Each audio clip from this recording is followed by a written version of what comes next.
Hello BookTube. For this Tag Tuesday, I'm going to be doing the Are TBRs Fun or Not tag. This tag was created by Candy of the Great Literary Rabbit Hole, and I'm drawing on Debs' video from Rainer Reads Stuff. I will leave links to both channels and the show notes down below. Prompt number 1.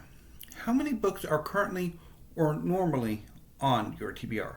So right now I have 16 books on the docket. Of course, 14 of those are the final volumes of Bleach, which I'm hoping to get to this weekend. But my reading plans vary from month to month, which I'll explain in later questions. Question number 2. How do you choose TBR books, and have you ever gamified your TBR? For example, prompt jars or TBR games.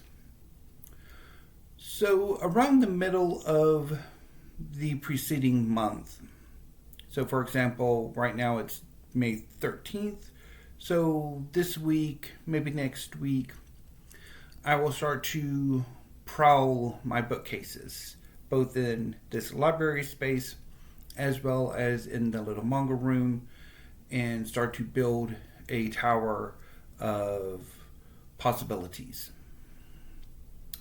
I will take into consideration forthcoming booktube events that I might want to participate in, my own personal reading projects if I have any, or just my desires.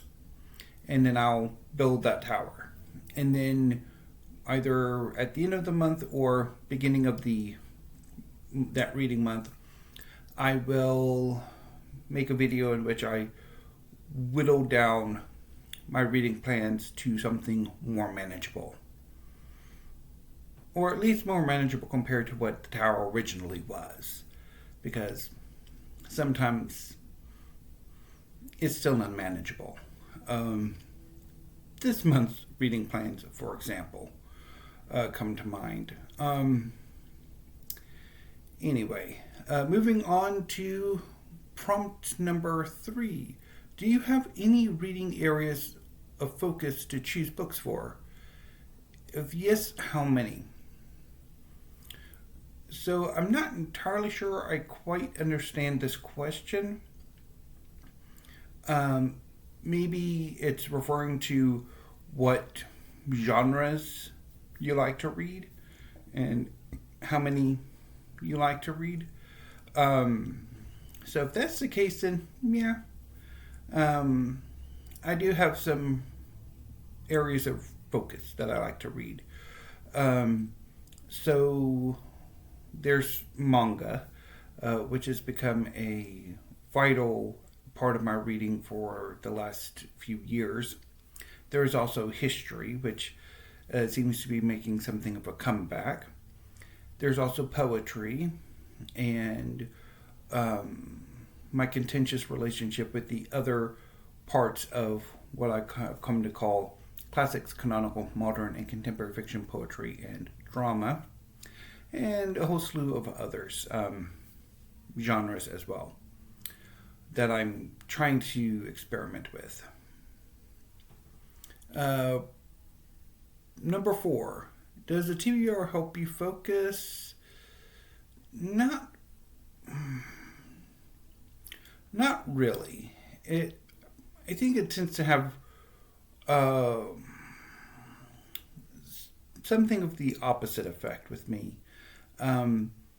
Sometimes I feel hemmed in, boxed in by my reading plans. And very often I will, during the reading month, break out of whatever my reading plans were and move on to something else. Especially if I picked an atrociously bad reading plan, which has happened on occasion.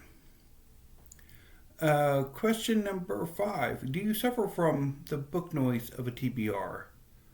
Not entirely sure I understand what that question is. Number 6. Do you give your TBR a time limit, and does a TBR make you stress about reading quick enough? So, yeah, my reading plans are month to month. Although, if there are certain things that pick at me that I wasn't quite successful with on that month, I might come back to it later. And I sometimes, well, I used to stress about not reading quick enough, but I think I've gotten over that. Number 7, do you have rebellion syndrome? Not wanting to read a book because you put it on your TBR and feel you have to read it? Perhaps. It is not infrequent that the tower of possibilities that I have constructed is not quite what I want to read in the moment of actually hunkering down to read it. So, yeah. And number 8, do you keep books on your TBR until they are read or swap the TBR around regularly? I swap it around regularly.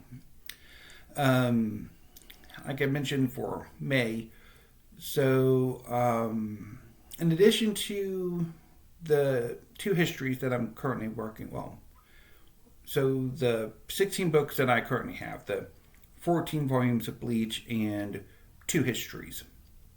I also had a number of classics, canonical, modern, and contemporary fiction, poetry, drama. And for whatever reason, I struggle with A Brief History of 7 Killings by Marlon James. And I wanted to give it another go this month, and it didn't go. So I basically knocked out all of the other poetry collections and novels I wanted to read. I might come back to them, but I'm not sure. Look out for that. Number 9, have you ever killed a book by having it on your TBR too long? I'm not entirely sure what that means.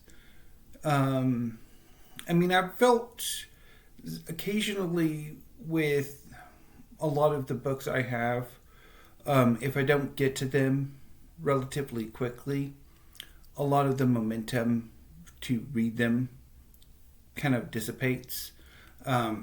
Particularly with, like, say, my history collection, which has over the last 5 years ballooned. It used to be just a very small shelf on a small bookcase. Or, I think it was just a small shelf on a small bookcase. It's pretty much now ballooned to a lot of books. And a lot of them I have not gotten to fairly quickly, and as I get more and more books, So I think in that case, even if they are not technically on Tower of Possibilities or a reading plan or a TBR. Number 10, do you have a tick list for your TBR to tick off books as you read them? No. What I do is I will pile them up like this and read them, and then as I finish them, I move them into a second pile to talk about for the forthcoming weekly reads, which is where I cover what I read during the reading week, and then I put them back on the shelves. Number 11. What one change do you think would help your TBR be more fun? I'm not sure. Probably if I picked better books. And finally, final conclusion, TBRs, fun or not? They can be fun, particularly for me. The actual building of the Tower of Possibilities is quite fun, and then working my way through them. But if I end up picking a lot of books that don't really work with me, and I'm very picky, it kind of ruins things. So that was the TBRs Fun or Not tag. If you would like to do this tag, consider yourselves tagged. And New BookTube, thank you, have a good afternoon, and stay safe.